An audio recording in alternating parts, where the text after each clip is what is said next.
Congratulations, true crime addicts. We've survived another week. It is Friday, February 10th, 2023.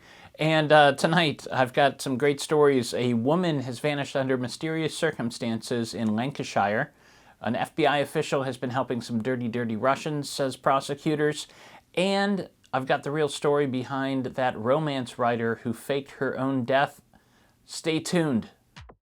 Yes, super excited. We are all pumped to have James Renner. James Renner on. That James Renner has zeroed in on. James Renner once again drops a bombshell. Investigative journalist, reporter James Renner, who's been on the podcast, longtime friend of mine.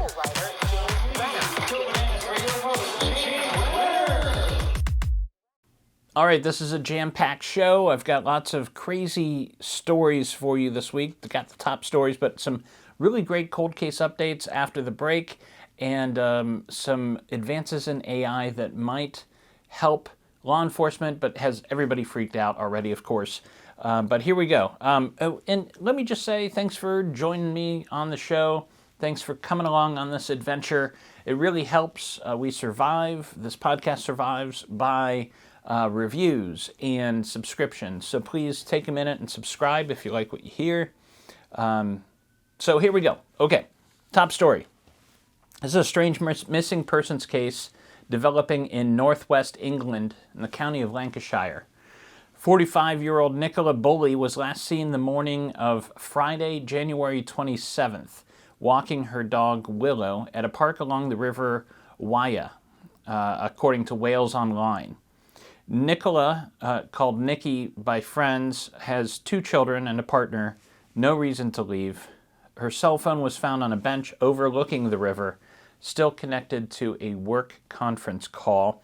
It's a weird case and in some ways a little reminiscent of the Moore Murray case, which turned 19 yesterday, because she vanished in a very kind of public area in a 10-minute window. And there's really no direct evidence of a crime other than the fact that she's missing.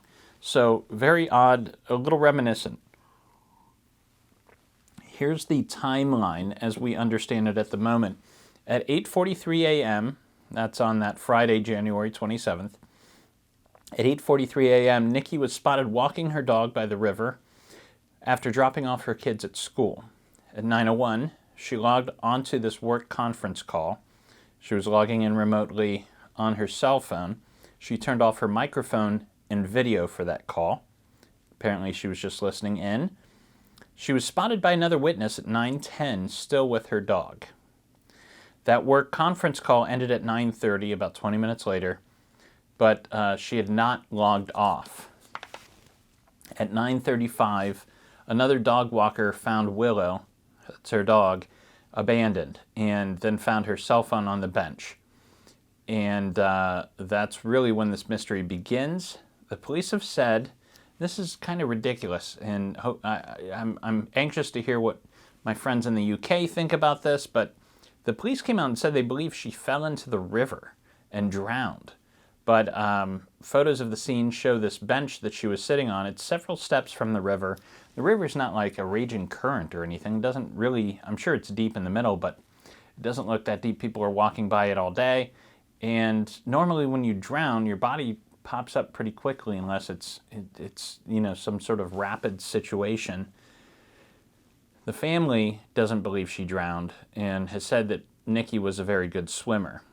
So this forensic expert named Peter Falding heard about this, and he donated his time and equipment. He's got these powerful sonars or cameras that scan the river beds, and he's found like dozens of bodies that way. Usually finds them within like an hour of when he arrives. He didn't find a body either. And this Peter Falding believes that her cell phone might have actually been planted on the bench as kind of a decoy, like trying to set up a narrative already. Local police have grown frustrated with social media influencers who are going to this park and taking selfies of themselves on this park bench and just kind of, trying to get some likes and some views by being at the scene of this developing crime. Please don't do that. The police are sending people away. But I I'm not from there. I don't know this river so well, but doesn't seem like a common occurrence. It doesn't strike me as somebody who just fell into the river and drowned. So we'll keep an eye on that case. Next story here. We've learned a lot more this week about a former FBI official who was charged with money laundering and conspiracy for helping a Russian oligarch investigate a criminal rival. Now, oligarchs are businessmen in other countries that don't have a lot of regulations and they can kind of get away with anything. This sounds very similar to things that are happening here in the United States, but it's to the nth degree. It's like somewhere between a businessman CEO and Tony Soprano. That's kind of what these oligarchs are all about. And they use their money to influence politicians there and elsewhere, as you'll see here. The New York Times is covering this case, and there's also a very excellent article in Business Insider about the whole thing that you should check out. And I always link these in the source notes, the liner notes, as I like to call them. Prosecutors allege that Charles McGonigal accepted at least $225,000 in secret cash payments from this Russian cabal, this group, this syndicate. McGonigal, and contrary to his name, he was not a Hogwarts professor. He was a high-ranking official in the New York FBI office where he ran sensitive counterintelligence investigations. He retired in 2018, but before he did, one of his jobs was supervising an investigation into one Oleg Deripaska. This is the oligarch. He's a Russian businessman, and he's pretty good buddies with Vladimir Putin. Anyways, it was Deripaska who was paying McGonigal, they say.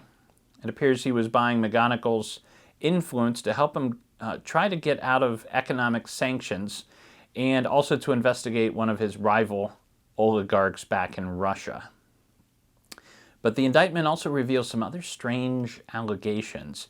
Deripaska was also a client of Paul Manafort, and you might recognize that name. Manafort served as Trump's campaign chairman before he was convicted of fraud in 2018. He also allegedly, this is McGonigal, also allegedly helped the daughter of a Russian intelligence officer, I guess that would be KGB, right? A Russian intelligence officer, his daughter, he helped this guy's daughter get an internship at the New York Police Department's counterterrorism department. The article in Business Insider has details from McGonigal's former girlfriend who says that this guy kept a secret second phone that he used solely to send encrypted text messages to persons unknown. He was using that WhatsApp so that it was encrypted on both ends. And she would go out to dinner with him, and this Russian dude would show up and hand him some envelopes. She said she never saw what was in the envelopes, but this would happen pretty frequently at restaurants and also sports games. The big question right now, everybody's asking, is how deep does this deceit go? Like, what else was McGonigal up to if he's doing this illegal stuff? Everybody's wondering, was he a double agent? Was he a spy? McGonigal had a role in investigating the interference in the 2016 election, by the way. At the very least, this is a tale of greed, but it could be something much, much more nefarious. So watch that trial coming up. He's going to plead not guilty, by the way. News story in the Times this week about that romance writer who faked her own death a couple years ago. If you haven't heard this story, it is a doozy. Follow along.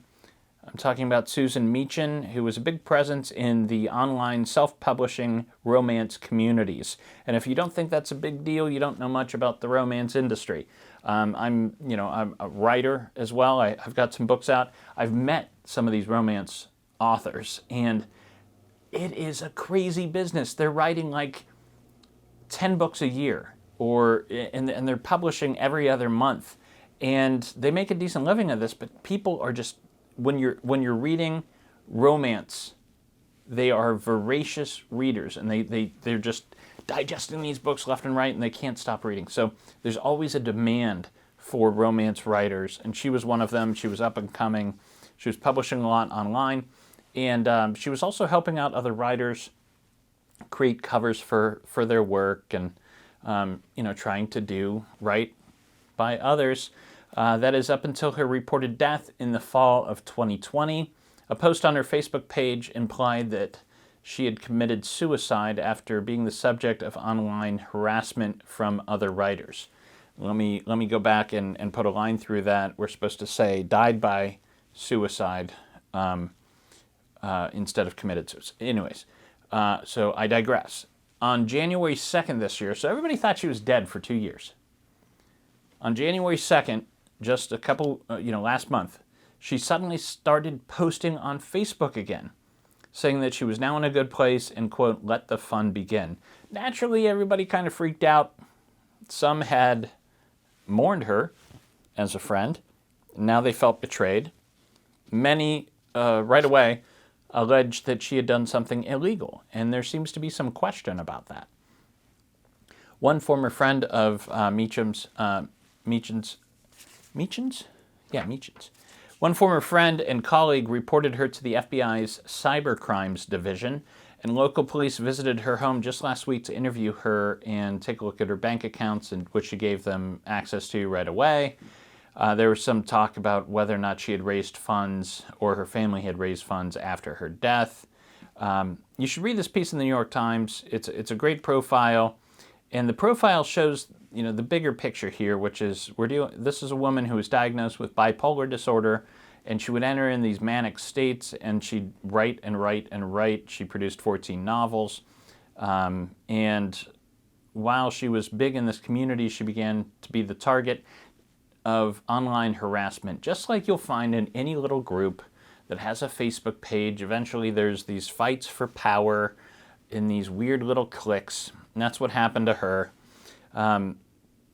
They interviewed her husband, and he said, it was his idea to post that she had died. He was a long-haul truck driver, and he had become worried that when he was gone driving that she would harm herself if this harassment got too bad. And one day her daughter came home, found her unconscious on the floor after taking Xanax, and that's when he asked his daughter to post and say that she had died as a way of separating herself from that toxic community.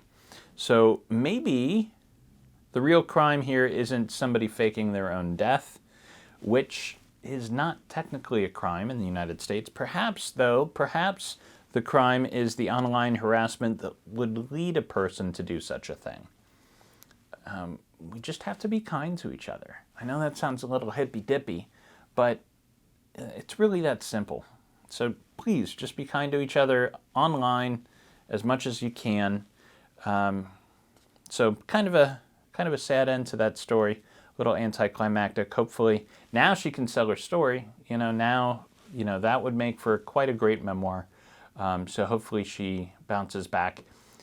Those are the top stories. Coming back after the break, you got to hear about this stuff going on with AI. They solved a case in Windsor, Ontario as well. And lots more to come. So I'll be back in 2 and 2 with more true crime this week. Please hang up and try again. Hi, I'm Alexa Doubt with the Porchlight Project, a new nonprofit dedicated to funding DNA testing and genetic genealogy for cold cases in the state of Ohio.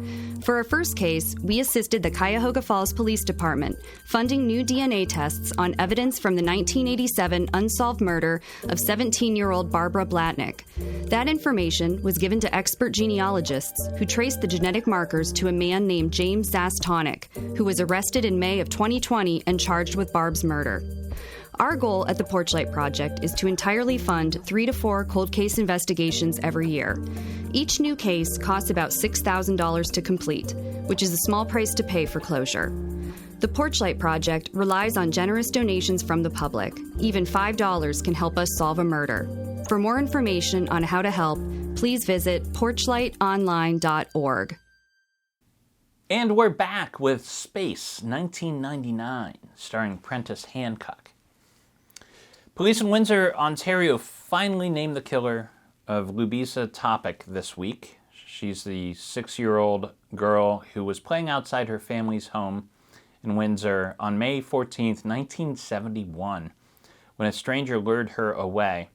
She was later found dead in an alley, so according to CBC. She had been sexually assaulted. In 2019, this is where it gets a little strange, a little different from the normal solve. In 2019, Windsor police identified the man responsible for her murder using DNA evidence.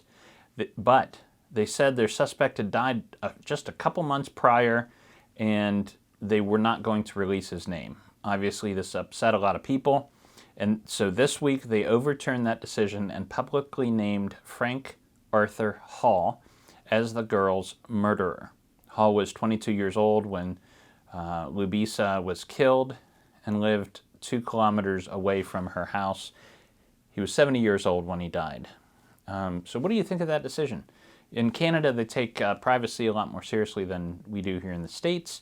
They try to protect people involved in crimes, not just the victim, but everybody involved in the crime until you are brought to trial and justice. And this guy, he didn't get his day in court.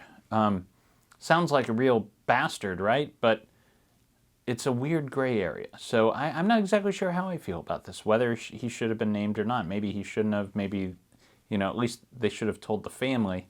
I'm pretty sure they did. So I don't know. It's interesting to think about. Police in California filed first-degree murder charges this week against a man they say killed at least 2 women in Ventura County in 1981, this according to KVTA. 68-year-old Tony Garcia faces 2 counts of murder, as well as rape and kidnapping charges, and could end up with a death sentence, even though California right now has put the executions on hold. There's a moratorium going on right now. The victims were 20-year-old Rachel Zendejas, whose body was found in a carport in January 1981. She'd been strangled and sexually assaulted as well. Then in December of that same year, the body of 21-year-old Lisa Godneck was found in her apartment. She'd also been strangled to death. They linked Tony Garcia to both of those crimes. Tony would have been about 26 years old at the time of the murders. They used genetic genealogy to track him down through his family tree. So they've got him on 2 murders in Ventura County alone. Is that all he did? Hard to believe. If we got him on 2, there's likely more. So they might have a serial killer on their hands, and I'm sure people are looking for other Jane Does to maybe connect with him, or identified people who, remain unsolved. Here's some weird news for you. Here's that AI story. Artificial intelligence is everywhere at the moment. Have you checked out ChatGPT? It's amazing. It's crazy. It's going to change everything. And I don't say that lightly. Everybody's saying it's going to change everything, but you have no idea, most of us don't, how much this is going to change your lives in the next 5 years. Everything will be different. I guarantee it. Here's one thing that's changing. A new AI program can now be used to create hyper-realistic suspect composite sketches in a fraction of the time a police sketch artist could possibly do it. Now, the developers of this software, this program, are calling it Forensic Sketch A-Artist, as in AI artists. So maybe they need to work on their branding a little bit. Let's come up with a better name, guys. And I'm talking about Arturo Fortunato and Felipe Renard. They created the program during a hackathon 2 months ago, this according to an article in Motherboard. And their program allows you to input race, eye color, facial shape, hair, everything that you would tell a police sketch artist to put in. You can do that, and it will spit out this hyper-realistic picture, like a picture that you just took of somebody. And how cool is that? But hold on. Ethicists are freaking out about this. They're worried that police could use these sketches to target innocent people who just happen to coincidentally look like this AI sketch. They point to some studies that show mistaken eyewitness testimony contributes to 69% of wrongful convictions in the United States and overwhelmingly targets minorities. So is this a good thing? Is it a bad thing? Is it just something we're going to have to live with either way? I think it's probably that. So, interesting times we're living in. Over to pop culture.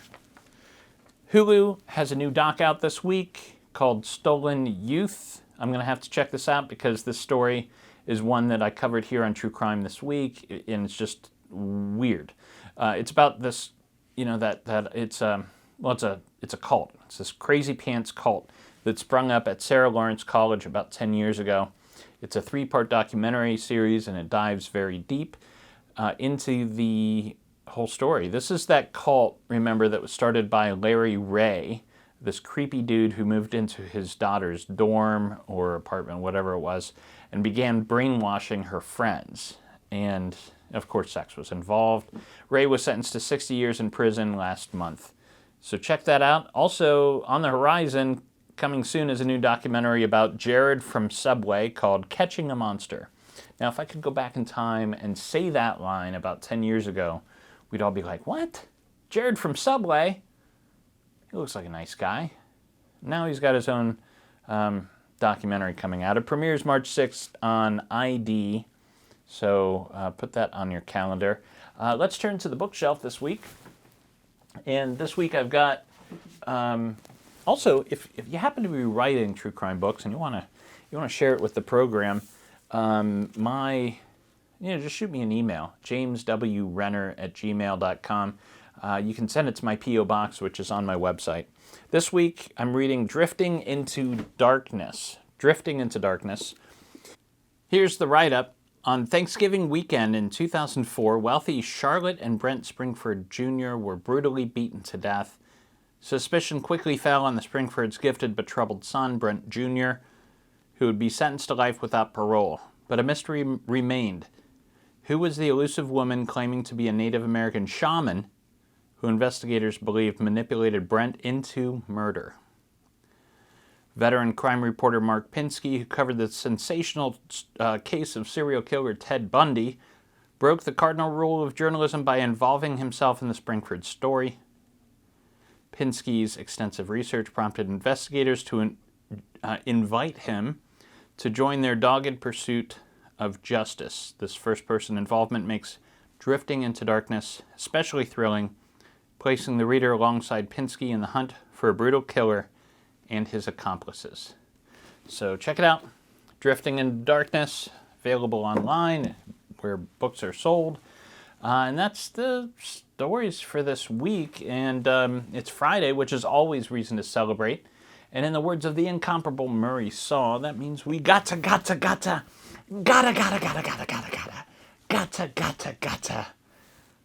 down, damn it. True Crime This Week is a Fearful Symmetry production. Photo and artwork are licensed through Shutterstock. If you like the cut of my jib, I have another podcast you might enjoy called The Philosophy of Crime, in which I attempt to solve the big questions behind our true crime obsession by looking to philosophy for answers. Thank you for listening. I'll see you next week. Sit, Brownie, sit. Good dog.